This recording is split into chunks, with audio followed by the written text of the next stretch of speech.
Alright, what is up my Destiny dudes? Guys, check it out. This video today is going to be a kind of a mixed bag of stuff, okay? So the first thing I'm going to show you guys, this is comp gameplay. I made this whole road to 5500, and I haven't played comp in a little bit. If you wanted to check my history, can confirm. But this time I decided to go ahead and give it a shot. Since next season, and this is what we're going to spend the bulk of the video talking about, next season is going to be a competitive ladder to grind and hopefully improve and do better. So what I wanted to go over today is the weaponry that I believe is going to be really awesome for next season. There's a bunch of stuff that you guys know already, but I just want to put my feelers out there on stuff that maybe I don't know. I'm going to tell you what I do know, but there's plenty of stuff out there that I think you guys are going to probably figure out for me, because, you know, as much as I do play this game, I am not a professional gamer by any metric or anything like that. I just do okay in PvP sometimes. So, check it out. The first thing I wanted to go over today. The exotics to look out for when it comes to next season, these are specific for PvP. And there's a couple of interesting ones that I think you guys are going to want to try and test out. Let's just get right into it. Okay, so Cold Heart with Arc subclass. There have been changes that are coming up with the Cold Heart trace rifle that allow it to be pretty much a laser beam in the literal sense of the word if you combine it with your Arc subclass. So that is something to look out for next season. Give that a shot. Let's fly through the rest of these. Rat King is one of those sidearm exotics that has a team-based damage buff if other rats are there with you, and it's been extended to 20 meters. That should be really interesting, because if you're getting a bunch of buffs just because you're using a weapon, then it's kind of like you stay close to each other in comp anyway, and then you guys have an advantage, you know, like just for using the thing. Maybe it's like a rampage on a sidearm. Sounds pretty cool to me. What happens when you get 3 of them? So there's some questions there, but I think that's going to be one to look out for. I think that's going to be a really cool one to test out. The other one that I'm looking at is an auto rifle called the Hard Light. I'm curious how that's going to come, because I play the Void subclass, and it's basically got built-in elemental capacitor. So it's already steady and stable if you have the catalyst, but now what's it going to be like when you use it without having to, just because it's getting buffed, basically. What's going to happen then, right? What's going to happen with this thing? It should be really cool. So I'm excited to test it out. I want to see how that does in the competitive arena. Maybe it's an auto rifle that can actually compete. It should be pretty cool. There's 2 more for the exotics. Check it out. Ace of Spades, because Kill Clip is getting a nerf, I think Ace of Spades is going to be one of those obvious choices for a lot of people, because it's got Memento Mori, and it's got already a ton of benefits to it already. So, there's that one. Now, here's the one that I had listened to from a guy. Collective Obligation, which is a Void pulse rifle that you get from the raid. Which raid? What's it called? The one with the dude who's like a big dude. The Whisper. Oh my god. Okay, this is, like I said, I'm a Destiny player, but I swear to you, I don't know as much as you guys do. Not the Last Wish. It's the raid that has the big boss guy dude at the end that can kick you across the room. That one. So, Collective Obligation Hunter with Gear Falcon. That should be a really interesting combination, because it leeches Void debuffs. Now, Gear Falcon is getting a change where it's going to allow, elemental explosions, basically, Void explosions. So if you get a kill or your teammate does anything with the Gear Falcon and they cause your targets to be volatile coming out of your invis, that should be pretty interesting to look out for if that is something that can leech that debuff. And then you can apply whatever debuffs to your next target. So Gear Falcon might still be the way to go when it comes down to Void builds. Alright, so those are the main exotic PvP stuff that I was looking for that are exotic based. Some of these you guys already know, I believe, but the Collective Obligation one should be a really interesting one. We'll see what happens from there. We'll see what they do with fine-tuning the subclasses as well, because maybe some of the other exotics are going to be the play, but we don't know until we test them out, right? So that's kind of where my head is at. We're going to have to test all these out. For the new mod that's going to be integrated into the system itself, the full auto setting. Now you guys know Crimson is going to be one of the big ones to check out for. Full automatic Crimson is going to be huge. Traveler's Chosen is getting surplus, and then it's also already got fully automatic. So you get a good idea of what it's like to use it already, but when it gets its actual, like, fully automated, you can shoot it without having to have a mod or a catalyst attached, it just has surplus, it should be a stable beast. We'll see. It's already got the range. I think that that's going to be the thing to compete with Drang and probably beat any other sidearm out there. Another thing with the full auto mod, you're looking at rapid fire pulse rifles, 180 hand cannons, 200 round per minute scouts, and pretty much all sidearms. So any sidearm that has the ability to have a counterbalance mod or in a target adjuster, those are going to go off the charts, I think, when you can just put them to be full auto. You guys are about to become the dad gamers like I am with pulse rifles and sidearms. You're going to see that go way through the roof, I think, in the next season. It's going to be awesome, and it should be highly competitive. Should be really cool. A big one is that one from Trials, because you can get adept mods to attach to it, right? So now you don't have to worry about using full auto mod, because you can use that as a setting in your gameplay settings. But now you're also going to be able to use full auto automatically, and then use something like a adept range mod on a sidearm. So those are going to be highly competitive. It should be interesting to compete against. And then the other thing that I think that we need to try out, this is the last thing on the list right here, on my list anyway, I think we're going into a hand cannon shotgun meta all over again. Now, for some of you guys out there, that's always been the meta. That will always be the meta, because that's what you got good at using, and that's just the way it is, right? Hand cannon shotgun meta in PvP was like the prime and the epitome of you are the best player if you could do those two things effectively together.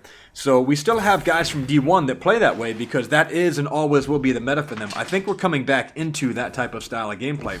I say that because of the Rose hand cannon that's coming out for playing in the comp playlist, and then the shotgun's getting a specific pellet spread so that it's no longer randomized. I like that. I hope they do something like that for fusion rifles soon, where you can predict what the bolt is going to be depending on the frame of the fusion. But right now they did it with the shotgun, so the pellet spread is going to be very specific depending on which one you're using. That's awesome, because at least the consistency is going to be there. So everyone's going to have to learn exactly where and how to aim depending on which shotgun they're using, so it can become a more consistent 1 to maybe 2 shot kill depending on which one you're using and who you're fighting against. The last thing I wanted to go over is the Headseeker perk.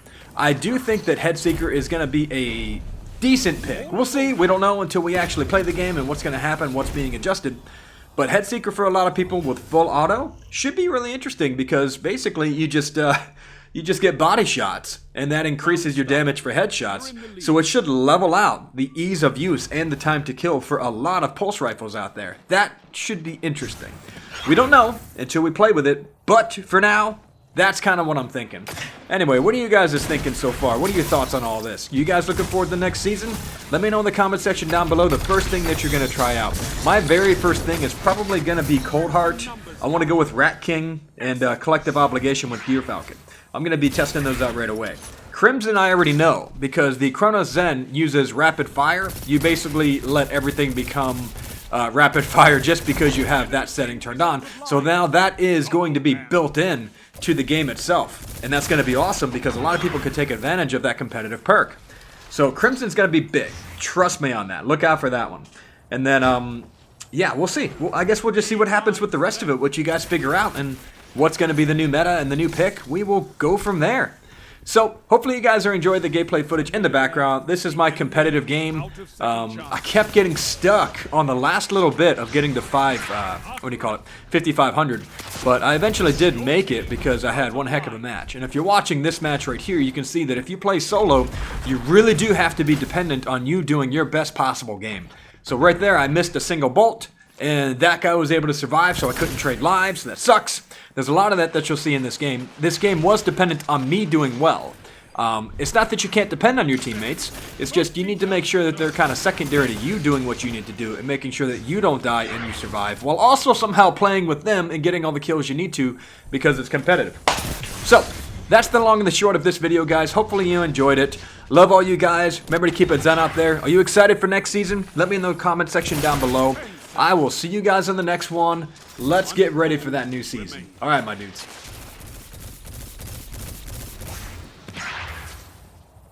Tiebreaker active. The end is coming. Fight!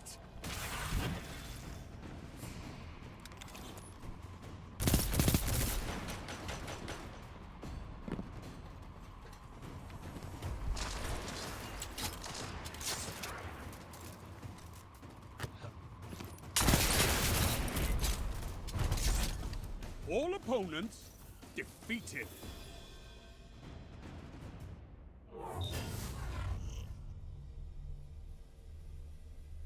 You have match point. Finish them.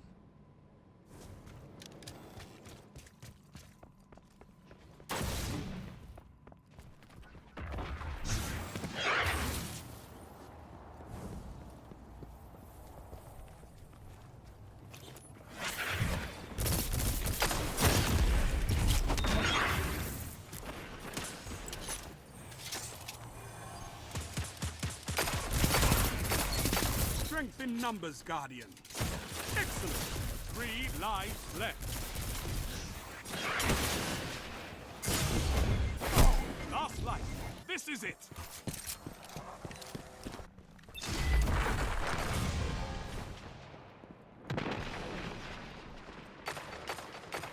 No more lives on your side.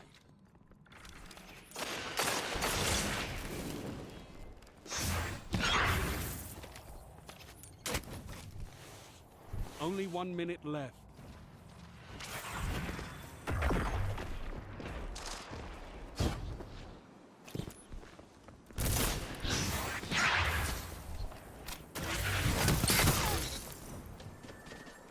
No one left to fight in your place. So fight.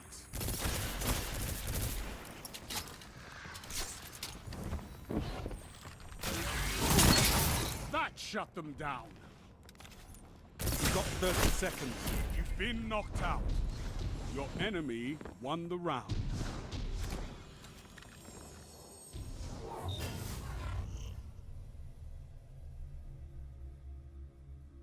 Victory is within reach. Crush them!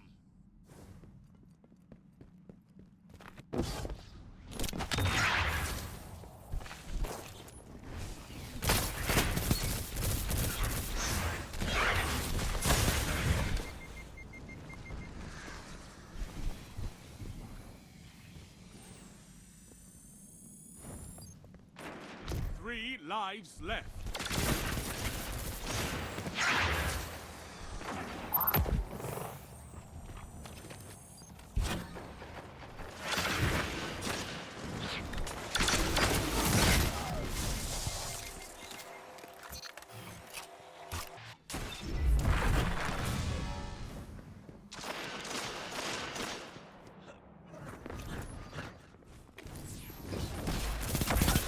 Last life. This is it. 1 minute.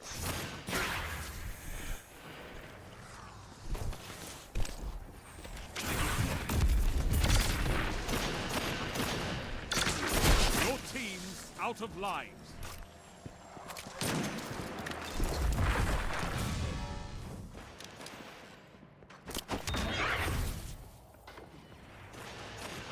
No one left to fight in your place.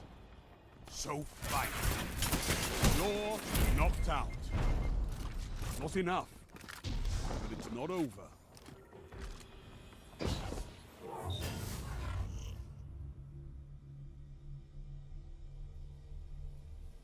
Match point and tied. Finish them first.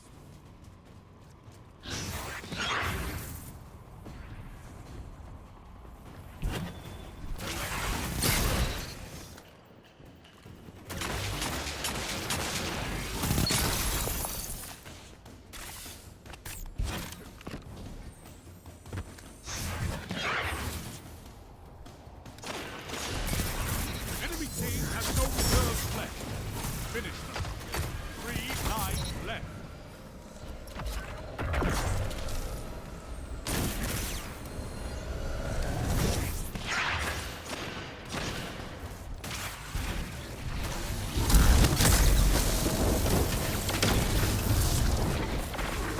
Last life. This is it.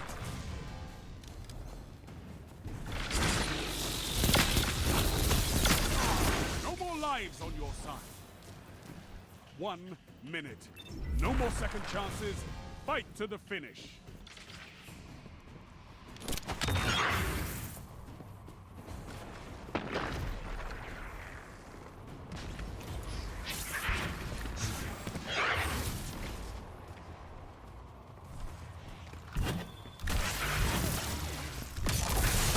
One foe remains.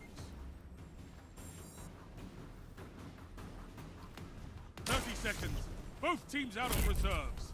End this. Allies down. Lives extinguished.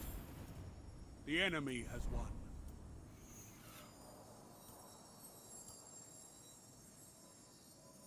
The end comes to us all. Even Guardians.